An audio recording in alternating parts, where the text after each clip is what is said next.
Nous avons suivi ensemble la lecture du livret dit de l'Emmanuel, dans lequel il y a cette répétition assez constante que le reste fidèle qui s'attache à Dieu et qui s'attache au Messie petit m, s, que Dieu envoie, c'est le reste fidèle qui sera sauvé, qui sera arraché du jugement, passé à travers un feu.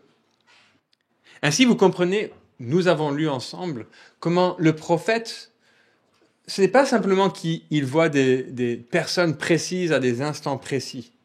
Il voit plutôt le type de personnes nécessaires pour que Dieu puisse accomplir son plan. Il voit un visage, il voit un type de roi. Ainsi, quelqu'un posait la question à midi, je crois que ça vaut la peine de le redire avant d'enchaîner avec la suite. C'est pas simplement que Ésaïe nous aide à imaginer que Jésus va venir, chose que nous savons déjà en tant que chrétiens, mais quel genre de sauveur Dieu veut donner et Dieu donne régulièrement à Israël. Ainsi, ces images utilisées par le prophète vont nous être très utiles. Une souche, un rameau qui sort d'une souche, c'est-à-dire du vivant qui sort de quelque chose qui paraît mort. Une lumière dans les ténèbres, visible par tous ceux qui sont pauvres et abattus. Un bout de bois érigé en étendard pour le salut des nations. Bon, Ésaïe, je pense, n'aurait jamais pu imaginer les choses extraordinaires que Dieu tirerait de ces prophéties. Quand Jésus vient, c'est une bombe atomique. Personne ne s'attend à ce que Dieu accomplisse ses promesses de cette manière. Alors comment pouvons-nous dire que ces choses concernent Jésus ? Eh bien, tout simplement parce que Matthieu n'est pas, j'en sais rien, je ne le connais pas, mais il n'est pas forcément en train d'écrire ces choses parce qu'il est plus intelligent que nous, mais parce que le Christ lui-même lui a annoncé ces choses.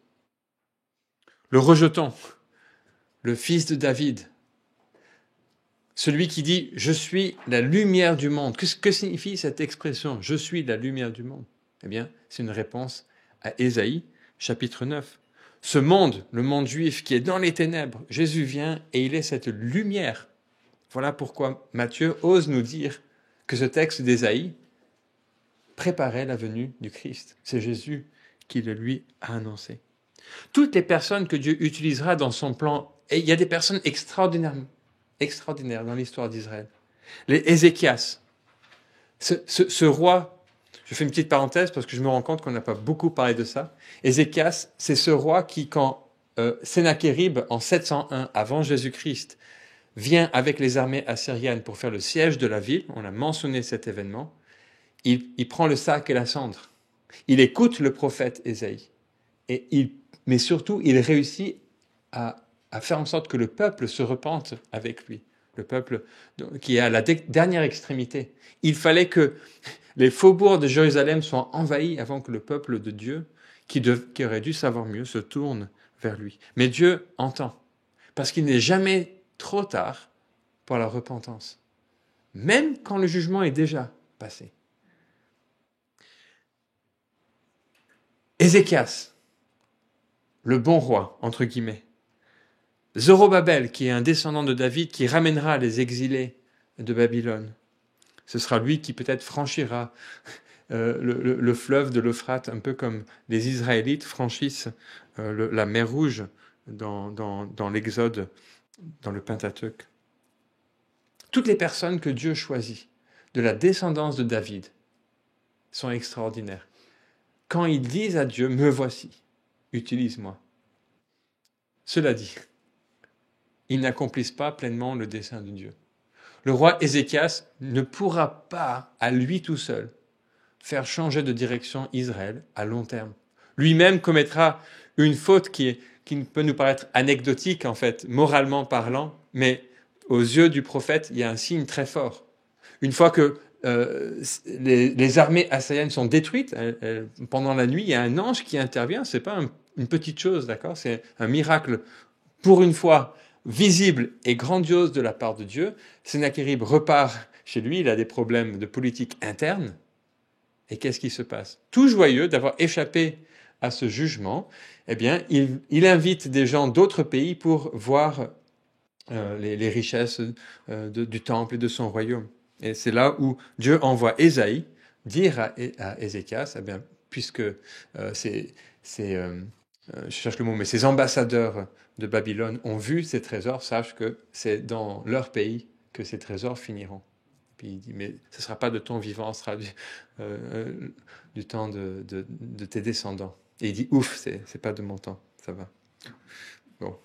On va pas faire de commentaires parce que ces histoires sont pas là pour nous donner un aperçu moral de ce qui se passe dans son cœur. C'est surtout pour nous montrer, dans un certain sens, c'est une parole positive dans la bouche d'Ésaïe. D'accord ? Il dit, il comprend que Dieu est en train de lui dire, je donne à Israël du temps. Vous voyez, donc pour lui, c'est une parole positive, même si le jugement semble quand même certain. Vous voyez la différence entre lui et son père ? On lui donne une mauvaise nouvelle et il apprend comme argent comptant. Il dit si Dieu a dit, c'est ça qui va arriver. Mais on a encore aujourd'hui. Alors qu'Akaz, on lui propose un salut qu'il refuse. Toutes ces personnes ne suffisent pas. Ézéchias n'est pas et ne sera jamais le Messie. Zorobabel, il ramène le peuple d'exil, il est roi de rien du tout. D'accord ? Il n'a aucune couronne, il n'a aucun trône. En fait, il n'est même pas gouverneur. Il n'est pas grand-chose. Et donc, au fur et à mesure de l'histoire d'Israël, ces attentes messianiques que Ésaïe a vues dans l'Israël fidèle qui se repent, le fils de David qui revient à Dieu, ces attentes sont à la fois réelles et elles se sont accomplies. Et en même temps, eh bien, c'est pas exactement comme avant. Le retour de l'exil, c'est pas aussi extraordinaire que les 10 plaies d'Égypte, le passage de la mer Rouge et la manne dans le désert.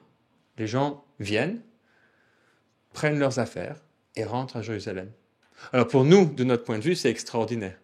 Un roi qui libère de la main-d'œuvre sans qu'il y ait besoin d'envoyer des plaies d'Égypte. Mais quand même, Israël se dit, est-ce que c'est tout ?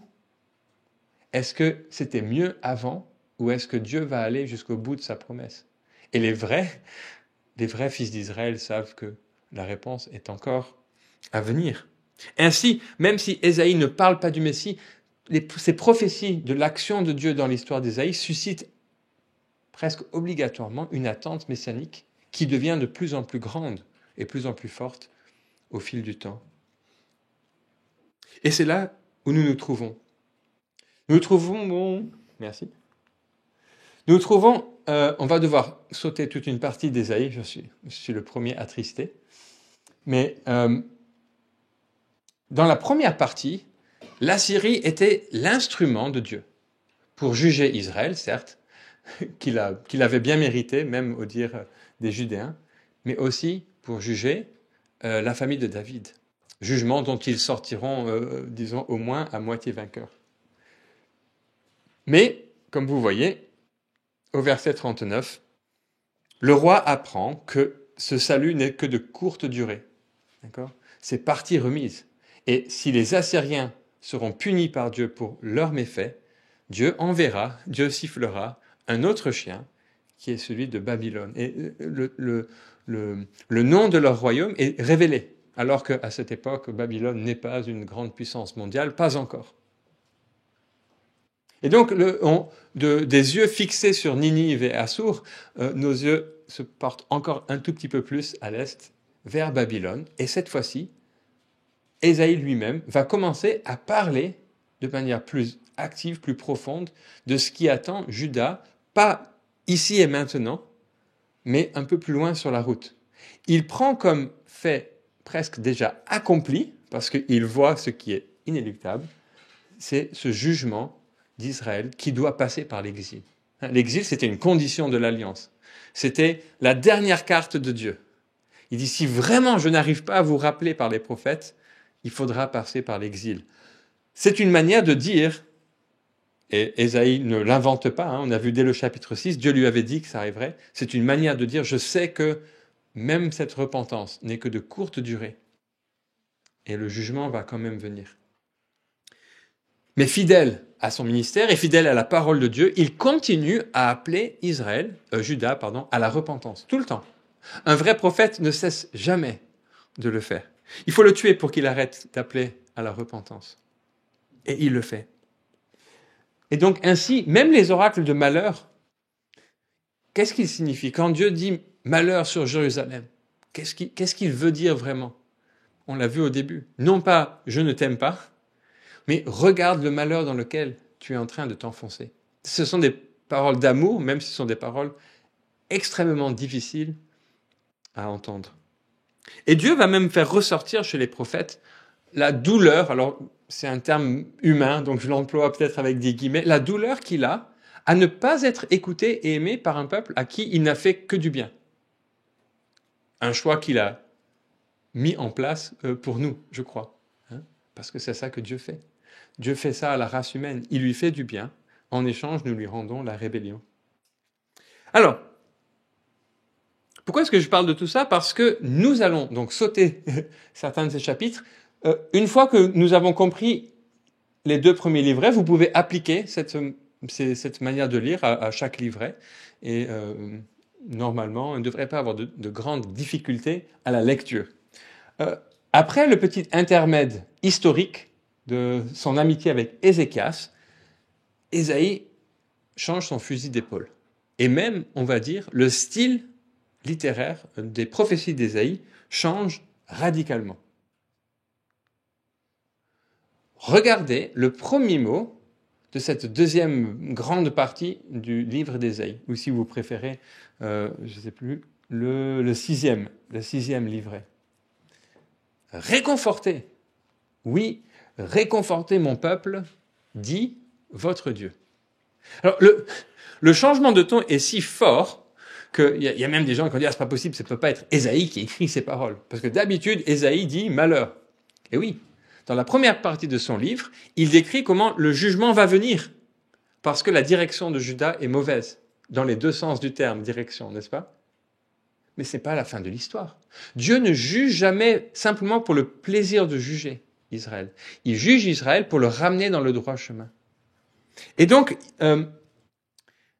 ce réconfort, c'est une anticipation de la part du prophète du salut que Dieu donnera après un jugement qui n'est pas encore arrivé. Ça va, vous êtes avec moi? Il anticipe un salut dont on n'a pas encore besoin parce qu'on n'a pas encore été jugé. Mais le jugement est si certain et le salut de Dieu, le réconfort de Dieu est si certain qu'il peut l'annoncer à l'avance. C'est extraordinaire. Voilà la confiance qu'il a dans le dessein de Dieu. Il sait que les choses vont vers leur accomplissement positif. Ça, c'est un grand signe de foi. Bon, bien sûr, c'est le message que Dieu lui donne. Alors, je sais que vous pensez chaque fois au fond de votre esprit, oui, mais Dieu lui a dit de dire ça. C'est vrai. Mais il le dit et il n'en a pas honte. Et donc, Dieu va lui dire, il faut que tu réconfortes par avance mon peuple. Pour quelle raison? Réfléchissons ensemble. Est-ce que vous faites ça avec vos enfants? Bon, je vais te punir, mais déjà, je vais te réconforter à l'avance. Ça enlève le but de la punition, n'est-ce pas? Pourquoi est-ce qu'il fait ça? Vous avez une idée? Quand ça arrive, il ne soit pas découragé. Quand ça arrive, il ne soit pas découragé. C'est une bonne réponse. Je répète pour le... Qui doit être réconforté? Qui va pleurer? Le peuple tout entier, j'ai entendu. Le reste fidèle? Oui. Vous vous souvenez? Quand Dieu regarde Israël, il voit 2 choses. Il voit la nation d'Israël dans la chair, avec sa direction. Et il voit ce que Paul appelle l'Israël de Dieu, peut-être. Il voit le reste fidèle des gens qui l'aiment, malgré les décisions des dirigeants ou ce que pense la majorité des gens. Il les voit. C'est eux qui sont visés particulièrement par ces paroles. Il faut qu'ils soient réconfortés pour que le jugement ne vienne pas leur enlever la foi que Dieu est en train de mener Israël, que Dieu est vraiment le roi d'Israël. Parce que théoriquement, c'est facile à comprendre, n'est-ce pas? Mais si vous payez avec les coupables, Ça devient plus difficile. Alors, voici ce qu'il va dire. On va lire beaucoup. On ne peut pas lire évidemment les chapitres qui nous restent. Mais Ésaïe est extraordinaire en ce sens que d'habitude, si vous ouvrez un prophète, d'accord, vous avez 14 chapitres de malédiction, de dénonciation du péché, d'appel à la repentance de Dieu qui se lamente sur l'infidélité d'Israël. Et à la fin, il y a 4 versets qui disent « Mais bon, Dieu ramènera les enfants dispersés et il sauvera le peuple. » Mais souvent, la vision, disons, béatifique, la vision d'avenir positive, elle est toujours présente, hein, c'est obligatoire. Hein, les prophètes en parlent toujours, mais elle est souvent relativement petite, parce que ces événements sont trop loin. Ésaïe va jouer le jeu de se transporter dans le futur, et il imagine quoi? Qu'il y a une partie qui a un reste fidèle. Voilà en quoi, bon, bien sûr, il a la foi en Dieu, mais il a foi aussi qu'il y aura un reste fidèle en Israël. Et ça nous éclaire un tout petit peu sur ce qu'on a vu au chapitre 6. C'est Dieu qui lui avait dit, n'est-ce pas? Même le reste fidèle passera par le feu comme un arbre qu'on coupe, n'est-ce pas? Mais il y croit. Souvenez-vous du prophète. C'est Élie, n'est-ce pas? Qui pense qu'il est tout seul en Israël à adorer Dieu. On a souvent une vision assez, disons, image d'Épinal d'Israël. Donc Israël est religieusement monothéiste et fidèle à Dieu. Sauf de temps en temps. Mais c'est le contraire. D'accord. La plupart d'Israël ne sert pas Dieu, sauf peut-être de manière extérieure, n'est-ce pas? C'est très rare le moment où Israël suit Dieu de tout son cœur.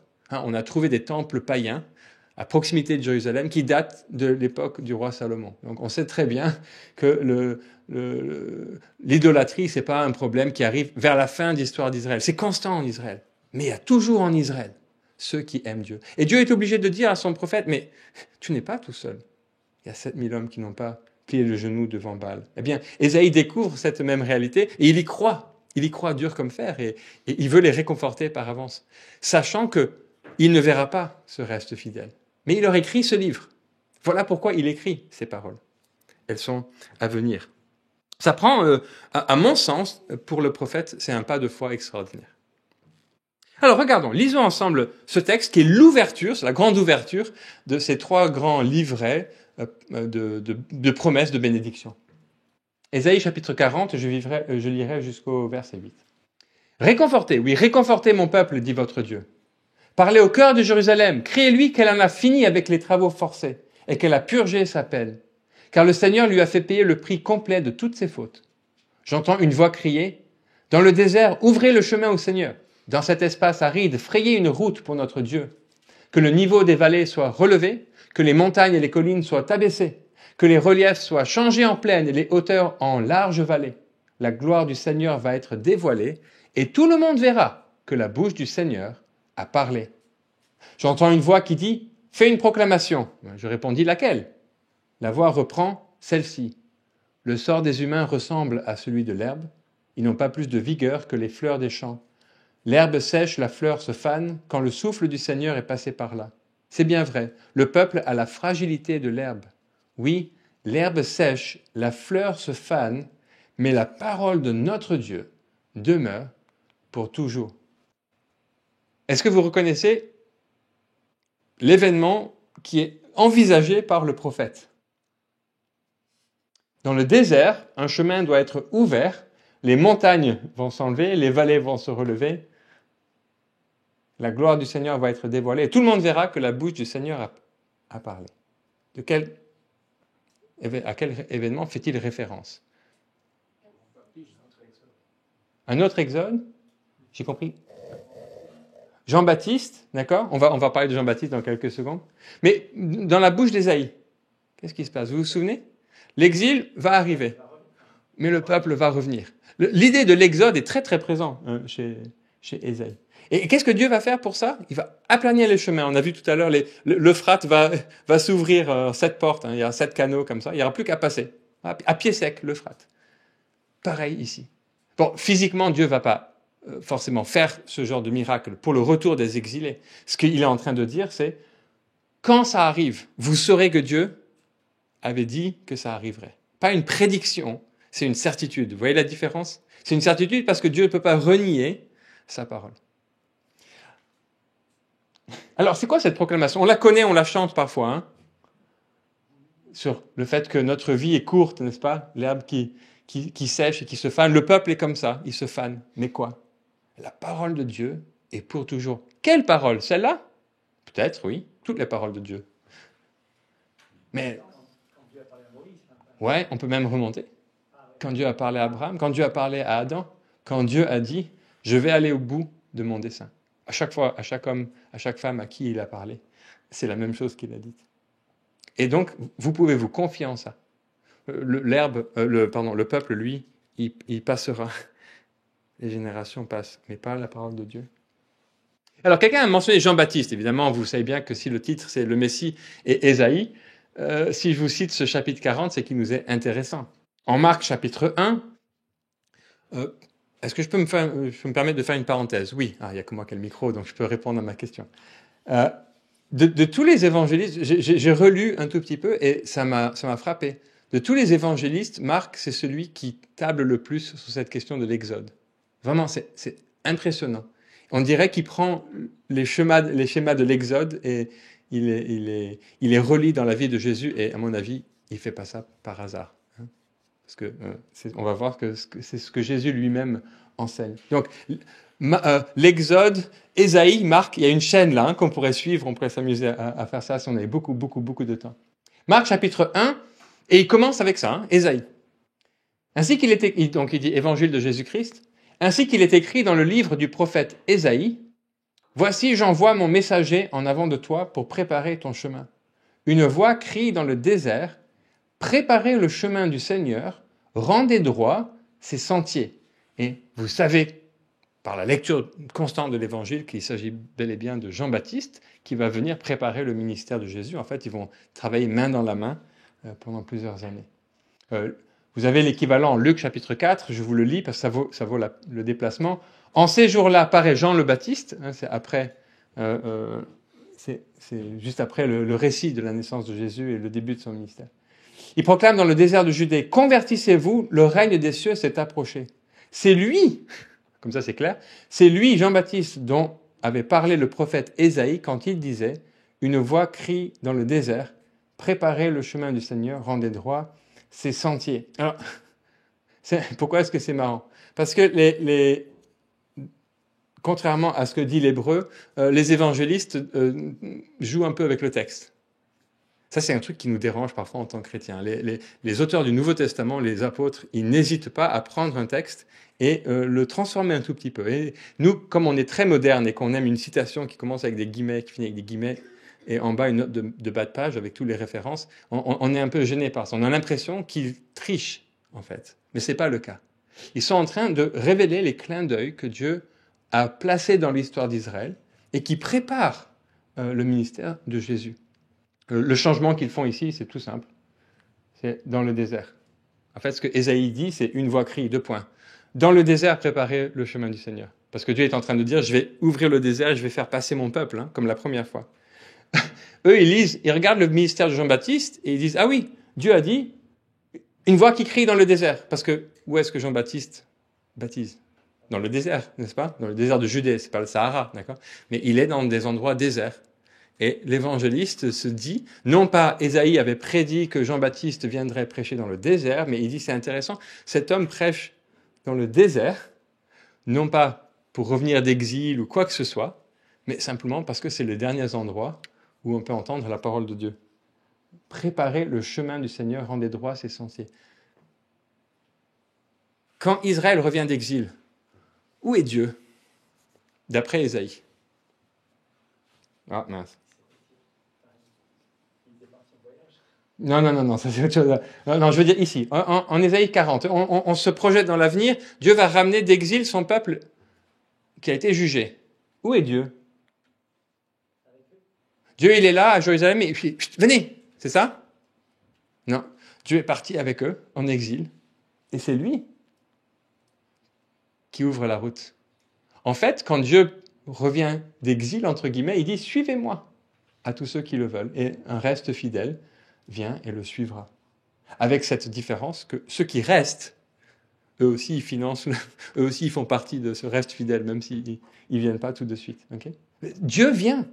Dieu vient, parce que dans la Bible, Dieu vient souvent de l'Est, mais il vient de l'Est avec son peuple. Il le tient par la main.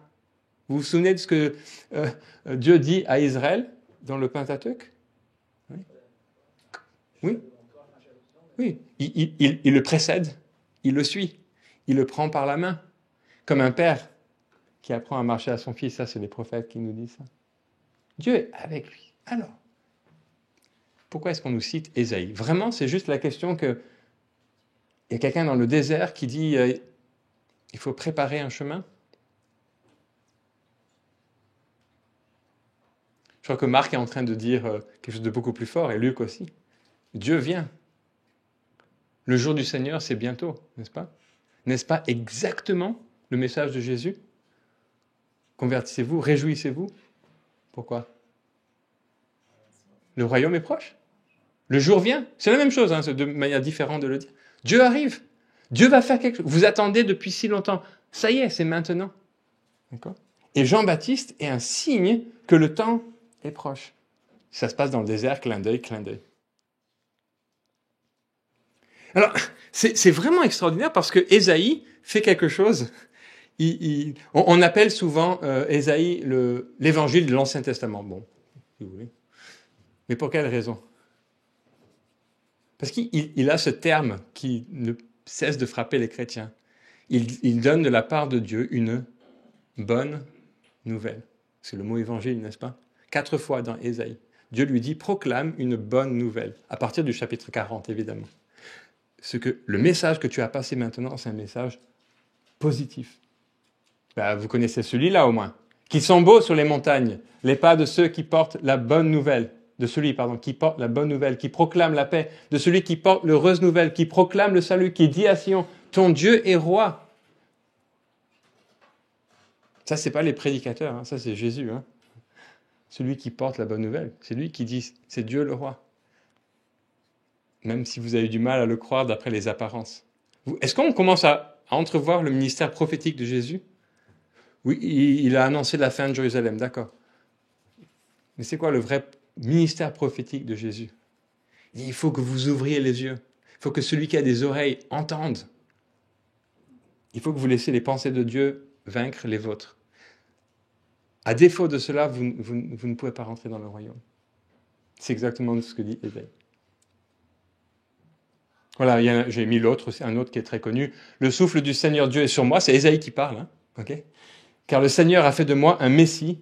Il m'a envoyé porter une bonne nouvelle, un évangile aux pauvres. Pensez ceux qui ont le cœur brisé, proclamez aux captifs leur libération et aux prisonniers leur élargissement. Alors, maintenant qu'on comprend la façon de parler du prophète, on comprend ce qu'il est en train de dire. Le souffle du Seigneur Dieu, c'est quoi? C'est Dieu qui parle. Le souffle, c'est la parole. Dieu a fait de lui un Messie. Ah oui? À quel moment? Il a dit, qui enverrai-je? J'ai dit, moi. Il a dit, d'accord, c'est toi. Un Messie, c'est quelqu'un qui est choisi par Dieu. Il m'a envoyé porter une bonne nouvelle aux pauvres. Qui sont les pauvres? Ceux qui étaient opprimés par les grands de Juda, mais qui maintenant en sont délivrés par le jugement de Jérusalem. C'est complexe, mais c'est comme ça que Dieu y arrive. Il faut que j'avance. Pensez ceux qui ont le cœur brisé. Ils ont le cœur brisé de quoi? Ils ont le cœur brisé de regarder ce qui arrive à Israël. Vous n'avez pas le cœur brisé de regarder ce qui arrive à l'Église parfois? Moi, j'ai le cœur brisé. Proclamez aux captifs leur libération et aux prisonniers leur élargissement. Ils sont libérés de quoi? Bon, ça sera le reste de l'Évangile. Mais vous voyez, Ésaïe est en train de dire, il me dit de vous donner ce message. Pas très compliqué. Alors, ces 3 livrets de consolation, il y en a bon, c'est artificiel à nouveau, mais c'est pour vous aider à la lecture. Courage.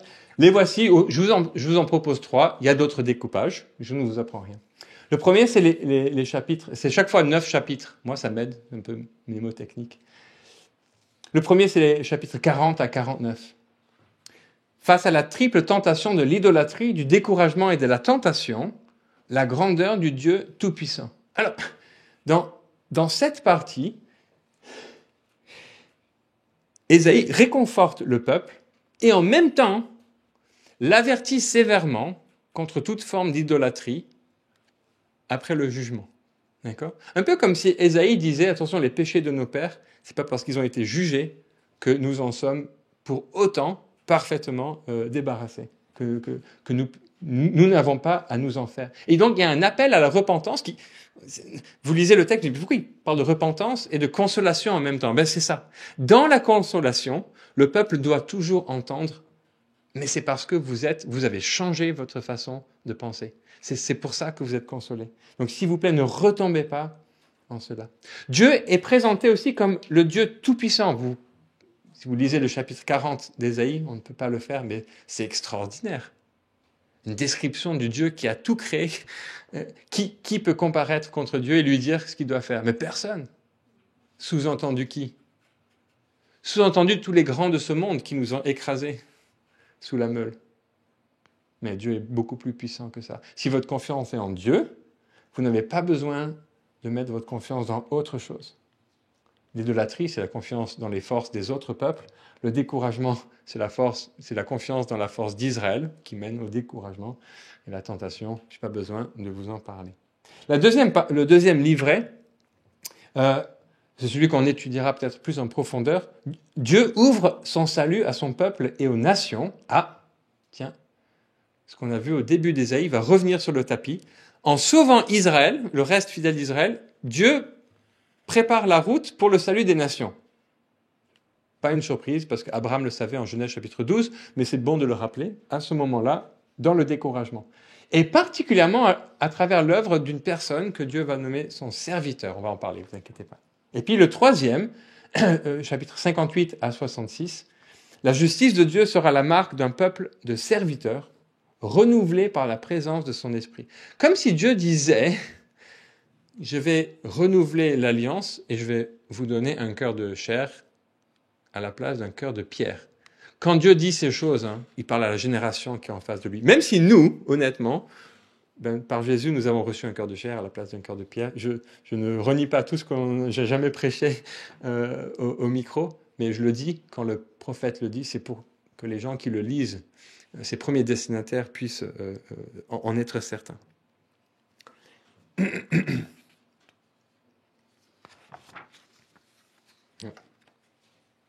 Alors,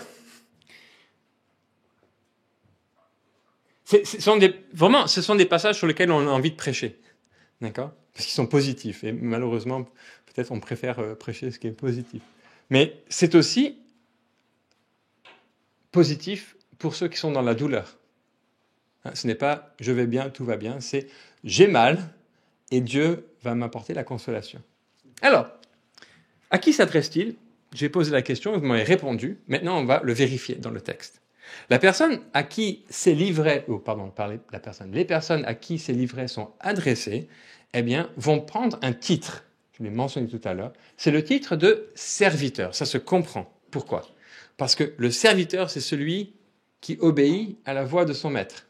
D'accord? D'autres prophètes parleront de fils. Le fils, c'est qui? Le fils, c'est celui qui obéit à la volonté de son père. Jésus nous l'a dit et redit, on n'est pas fils simplement de celui qui nous a fait dans la chair, qui a créé notre corps, mais celui à qui on obéit. Ainsi, les pharisiens sont fils de Satan, alors que certainement Satan n'a jamais eu des bébés. Et en même temps, être fils de Dieu, c'est quelque chose de très précis aussi. Bon, revenons à notre mouton. Notre mouton, c'est Israël, mon serviteur. Comme si le jugement avait fait passer Israël de Israël, le rebelle, à Israël, le serviteur. Il y a eu un écrémage, d'accord? Il y a eu un renouveau du peuple. C'est le même Israël, mais il a changé d'attitude. Voici, en Ésaïe chapitre 41, la première mention de ce fameux serviteur. Toi, Israël, mon serviteur. Jacob, toi que j'ai choisi. Descendance d'Abraham, mon ami. Toi que j'ai tenu depuis les extrémités de la terre, toi que depuis ses limites j'ai appelé. Ça, c'est le retour d'exil. Toi à qui j'ai dit, tu es mon serviteur, je t'ai choisi et non pas rejeté. Ne crains pas, car je suis avec toi. N'aie pas ce regard anxieux, car je suis ton Dieu. Je te rends robuste. Oui, je t'aide. Oui, je te soutiens par ma droite qui fait justice. Vous sentez les paroles d'encouragement de Dieu? La punition que je t'ai fait subir, ce n'est pas parce que je ne t'aime pas, mais parce que je t'aime. Je t'ai choisi. Quand? Il y a bien longtemps, quand j'ai choisi Abraham. Je ne t'ai pas rejeté. Les apparences donnent cette impression, mais ce n'est pas vrai. C'est le contraire. Ne sois pas anxieux. Mon plan continue. Et donc Israël gagne le titre de serviteur. Magnifique. Magnifique ça. Pourquoi? Parce que Ésaïe ne peut pas s'empêcher de rappeler quelque chose. C'est Dieu. Au chapitre 42, il dit d'Israël, « Qui était aveugle, sinon mon serviteur? Qui était sourd comme mon messager que je vais envoyer? Qui était aveugle comme le réhabilité? Qui était sourd comme le serviteur du Seigneur? » La réponse, c'est Israël. Israël était sourd, Israël était muet quand il fallait parler, était aveugle, il ne voyait pas le chemin de Dieu. Donc, la réhabilitation de ce terme envers Israël, ça c'est une très très bonne nouvelle.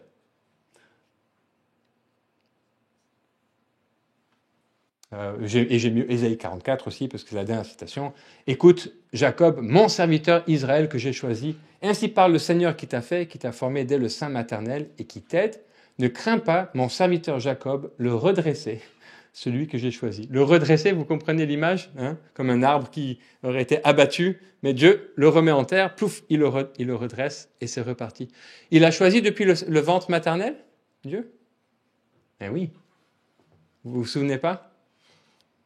Vous vous souvenez pas? Il y avait 2 jumeaux qui se battaient dans le ventre, d'accord? C'est Jacob.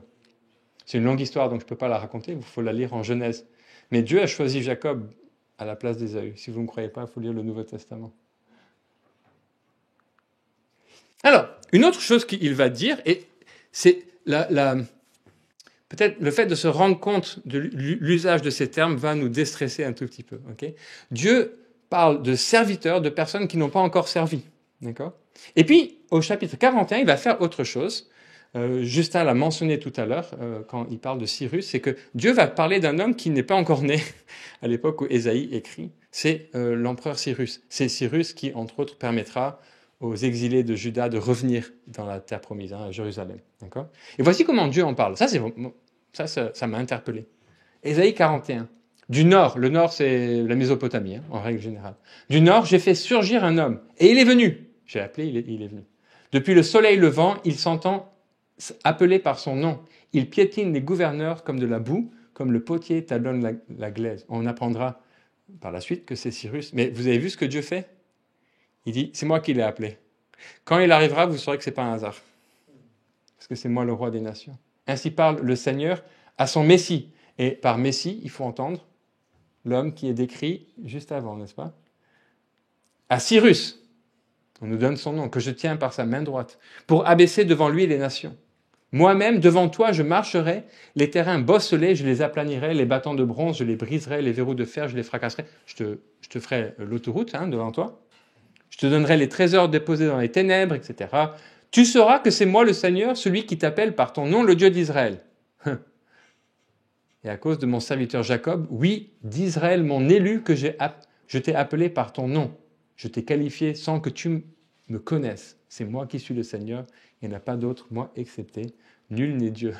Dieu dit, son Messie, c'est Cyrus, celui qu'il a choisi pour mener son dessein à bien, n'est-ce pas?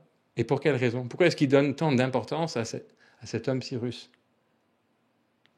Parce que j'avais choisi Israël avant. Je t'ai appelé par ton nom, Cyrus. C'est moi qui te donne ton nom, c'est-à-dire ton autorité sur la terre, parce que j'avais déjà posé mon nom sur Israël. Toi, tu ne me connais pas, et je t'ai qualifié. Eux, ils me connaissent maintenant. En d'autres termes, Cyrus, le Messie de Dieu, est au service du serviteur de Dieu. C'est extraordinaire. C'est extraordinaire, moi je trouve. N'oubliez pas, j'en profite simplement pour faire ça, n'oubliez pas que, j'imagine que vous le savez à la lecture de la Bible, l'idée du Messie ne s'écrit pas toujours avec un grand M. Dieu a appelé beaucoup de gens, il a mis à part beaucoup de personnes pour accomplir son plan. Voilà même un étranger, un Mésopotamien, pour y arriver. Ce sont les Perses, pour ceux qui se demandent. Il m'a aidé les Perses. Alors, au plein milieu de cette, ce cri d'espoir, de la part d'Ésaïe et cette réaffirmation de la part de Dieu que tout est sur le bon chemin, nous avons 4 joyaux extraordinaires. Et ces joyaux ont souvent été surnommés, vous avez peut-être même lu beaucoup à ce sujet, c'est les chants du serviteur. Tout simplement parce qu'au plein milieu de ces textes qui parlent d'Israël comme serviteur, un passage plus poétique qu'un autre, vraiment ça ressemble à des cantiques, et le sujet, littéralement le sujet de ce psaume, on parle au serviteur, d'accord ? Ils vont nous décrire un peu plus ce serviteur. Et donc on va les lire ensemble. Bien sûr, ils sont entourés de contextes. Ce serait bien de prendre le temps, mais je vous ai donné un contexte global. Il va falloir s'en contenter jusqu'à ce que ce soir, ou demain, ou après-demain, vous soyez en train de lire Ésaïe. Vous pouvez remplir les trous par vous-même, parce que, je vous rappelle, c'est le but. Hein. Ne partez pas d'ici en disant, c'est bon, maintenant, j'ai lu Ésaïe. On n'a rien fait. Moi, je dois rentrer et faire la même chose. Lisons-les pour la beauté du texte, mais aussi parce que, petit à petit, ce visage du serviteur que Dieu se met à part, qu'il a choisi, qu'il a élu, va prendre forme. Et on va apprendre des choses. Ésaïe 42. Voici mon serviteur que je soutiens. C'est le verset 1, si vous êtes dans vos Bibles. Mon élu, mon Messie, que j'ai moi-même en faveur. J'ai mis mon esprit sur lui. Pour les nations, il fera paraître le jugement. Il ne criera pas, il n'élèvera pas le ton. Il ne fera pas entendre dans la rue sa clameur. Il ne brisera pas le roseau ployé. Il n'éteindra pas la mèche qui s'étiole. À coup sûr, il fera paraître le jugement. Lui ne s'étiolera pas, lui ne ploiera pas, jusqu'à ce qu'il ait imposé sur la terre le jugement, et les îles seront dans l'attente de ses directives. Ainsi parle Dieu, le Seigneur, qui a créé les cieux et qui les a tendus, qui a étalé la terre porteuse de ses rejetons, donné respiration à la multitude qui la couvre et souffle à ceux qui la parcourent. C'est moi, le Seigneur. Je t'ai appelé selon la justice, je t'ai tenu par la main, je t'ai mis en réserve, et je t'ai destiné à être l'alliance du peuple, à être la lumière des nations, à ouvrir les yeux aveuglés, à tirer du cachot le prisonnier, de la maison d'arrêt, les habitants des ténèbres. Dieu parle à un serviteur qu'il a choisi. Et quelle mission lui donne-t-il ? Bon, déjà, avant que vous répondiez à ma question, on apprend quelque chose. Il va exercer un jugement. Ce serviteur, par sa présence, va exercer un jugement sur les nations. C'est-à-dire, un jugement, il faut comprendre à la manière antique, il va devenir maître des nations. Okay ? Quelle est la mission que Dieu donne quand il appelle le serviteur ? C'est la dernière phrase. Quelqu'un peut m'aider ? Je t'ai destiné à devenir l'alliance du peuple, la lumière des nations, à ouvrir les yeux aveuglés. Vous reconnaissez la mission qui avait été donnée à Ésaïe au départ ? Hein ? C'est pratiquement, pas mot pour mot, mais presque la même chose. Et Dieu est en train de dire, mon serviteur, je vais l'appeler à être ces choses. Comme si le peuple de Dieu, Israël, le nouveau Israël serviteur, est aussi prophète. Comme si il fait ce que jusque-là seulement Ésaïe et quelques-uns avaient le courage de faire. Pourquoi ? Parce qu'il y a eu un changement radical. L'intervention historique de Dieu a apporté des fruits. Ça va ? On comprend ? Oui, il va falloir passer par le jugement. Mais après le jugement, quoi ? Les oreilles seront ouvertes et les yeux les yeux verront et les oreilles seront ouvertes. Il y a un changement qui va être fait. Et quoi ? Ça va porter du fruit sur le reste du monde. Parce que je vous rappelle que Dieu avait choisi Israël. Pourquoi ? Juste pour Israël ? Non. Pour le reste du monde. Donc, le plan est de nouveau sur les rails quand Israël, en tant que communauté, se plie à ce dessein. Bon, il y a beaucoup d'autres choses. Une expression que je voulais noter, c'est cette expression. Mon élu que j'ai en ma faveur. Ou peut-être dans vos traductions, vous avez autre chose. D'accord ? Vous vous souvenez, la vigne du bien-aimé ?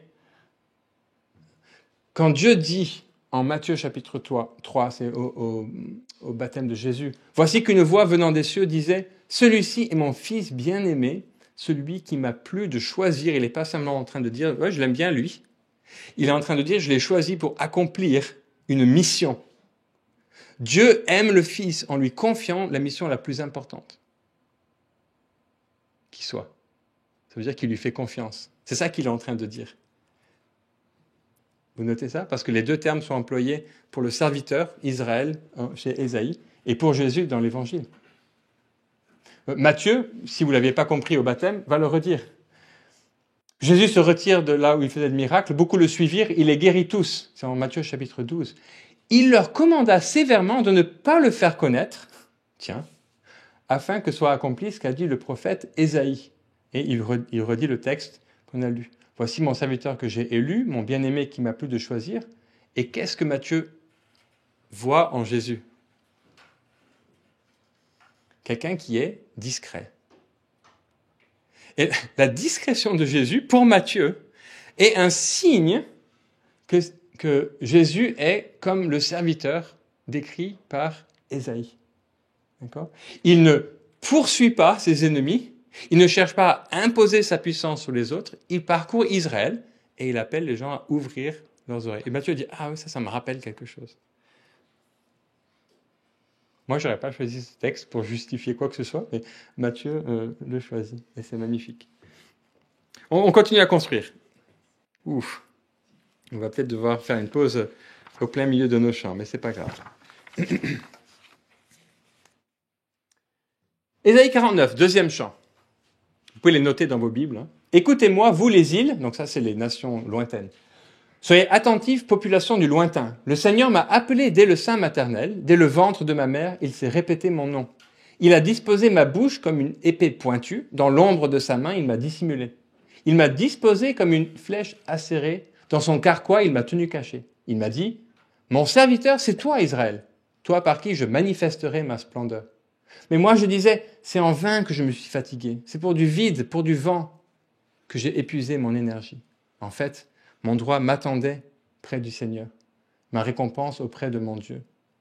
À présent, en effet, le Seigneur a parlé, lui qui m'a formé dès le sein maternel pour être son serviteur, afin de ramener Jacob vers lui, afin qu'Israël, pour lui, soit regroupé. Dès lors, j'ai du poids aux yeux du Seigneur, et ma puissance, c'est mon Dieu. Il m'a dit, c'est trop peu que tu sois pour moi un serviteur, en relevant les tribus de Jacob et en ramenant les préservés d'Israël. J'étais destiné à être la lumière des nations, afin que mon salut soit présent jusqu'à l'extrémité de la terre. Bon, il faudrait des heures. Ouais. Je suis gêné d'aller si vite. Alors, il dit clairement, mon serviteur, c'est toi, Israël, toi par qui je manifesterai ma splendeur. D'accord? Celui qui a été appelé dès le sein de sa mère et à qui Dieu a confié une mission, c'est Israël. Mais c'est un peu plus compliqué que ça. N'est-ce pas? Pourquoi? Quand il est découragé, Dieu lui rappelle que son droit est auprès du Seigneur. Et quelle est la mission qu'il lui donne? Ramener Jacob vers lui.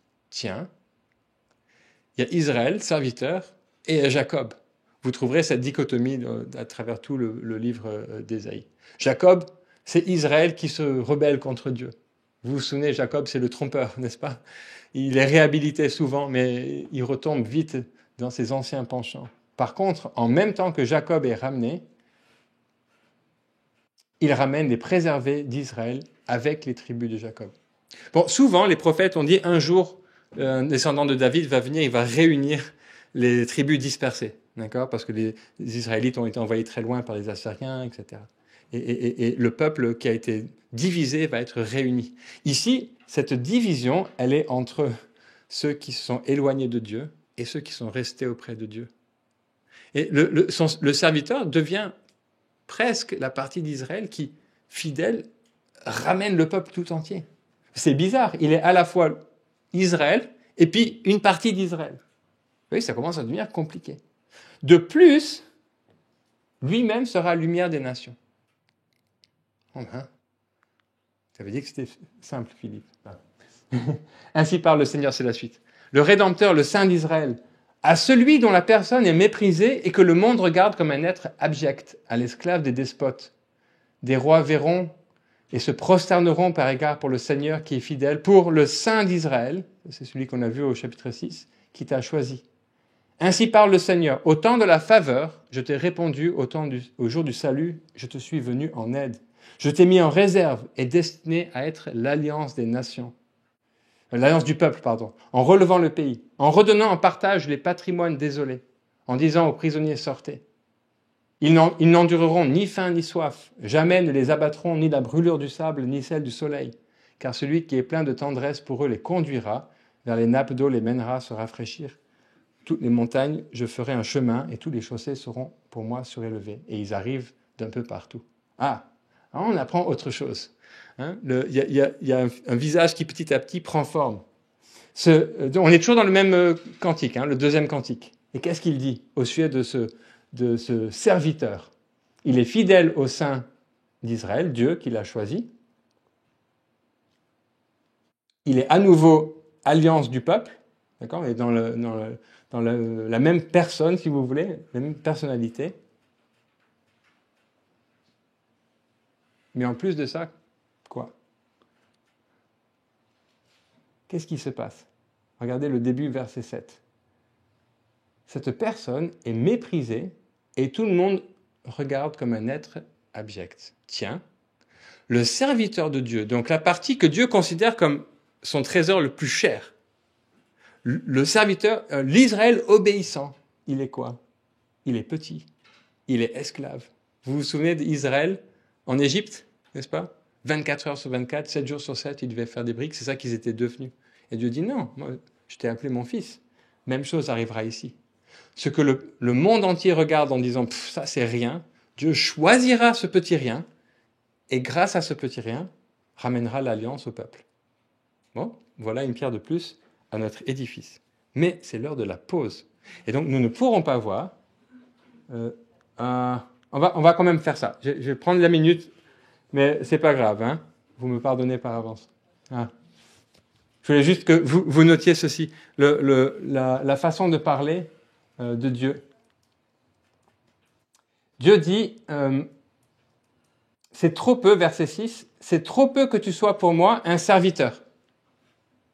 Alors, c'est une façon ironique de dire quelque chose que les Israélites connaissent bien.